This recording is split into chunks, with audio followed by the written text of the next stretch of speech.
chocolate dipped powdered peanut butter balls. Now this one uses just 3 ingredients and it reminds me a lot of the taste and the texture of those like Reese's peanut butter eggs. They're so good and they're so easy. So here's all you're gonna do. I always start by taking a quarter sheet pan and then I just line that with some parchment paper. So we've got that prepped and ready to go. Then into a nice big bowl, I'm gonna combine 1 cup or 96 grams of peanut butter powder. Now, if you're not familiar with dried peanut butter powder or you've never tried it before, it's basically just peanuts that have been pressed to remove most of the oil and then it's ground up into a powder. So you still get that same delicious peanut butter flavor, but with a lot less fat and a little bit extra protein. Then next goes a 1/2 cup of unsweetened applesauce. And that's all that's going in. So you're just gonna take these 2 ingredients and start to mix them together. I find using a rubber spatula is perfect. And you're gonna see that it starts to come together into kind of like a nice thick paste. It might be a little bit crumbly. If it seems very wet, you could add an extra sprinkle of the peanut butter powder, but more or less, this is what you're going for. This is the texture right here. Then from here, we're just gonna roll them into little energy balls. Now, if you wanna be super precise and make sure that you end up with 10 balls, you can grab a kitchen scale and put that underneath your bowl, and then you wanna scoop out about 18 to 20 grams of the dough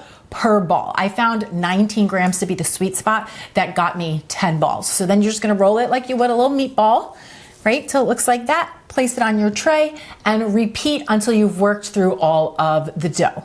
Little pro tip for my healthy home cooks: whenever you're making any type of energy ball like this, even a meatball, if it feels sticky, just run your hands under a little bit of cold water and then allow your hands to be a little bit damp when you roll the ball, because it'll just make the rolling a lot easier and it won't stick to your hands. Okay, from here, we're just gonna pop the tray into the freezer for a good 15-20 minutes. You just want those balls to set up. And then right before they're ready, I measure out 1/3 cup of chocolate chips, which is about 60 grams. And then you just wanna melt them. You could do this on the stovetop. I usually just do it in the microwave for about 30-40 seconds until the chocolate is smooth and silky and melted down. Then I grab the energy balls from the freezer and now they'll be a little bit set up. And I just dip it halfway into the chocolate. Okay, so it's gonna be half dipped and half not. If you're nice and careful, you can just get it just like that and then place it right back on the tray. Now, absolutely delicious, totally optional. If you have it, a little bit of flaky sea salt over the top, just like that. Usually I will do this on a few of them, but not all of them, because I find that if you store them for several days, that salt can start to break the chocolate up a bit. So I'll usually do it on a few that I know we're gonna eat right away, and then I'll leave the rest without the salt, because I'm a true Libra. True Libra, I can't make up my mind, so we gotta do both. Once you've got them all dipped, they're gonna go back into the freezer. Again, just for about 15-20 minutes. You just want them to set up. And then from here, I like to transfer them into an airtight container for storing. Now, you could store them in the refrigerator and they're gonna have a softer texture and they'll last for about 5 or 6 days.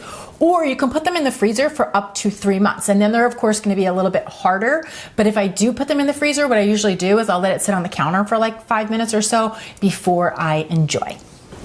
These are so good. They really remind me of those little Reese's peanut butter eggs.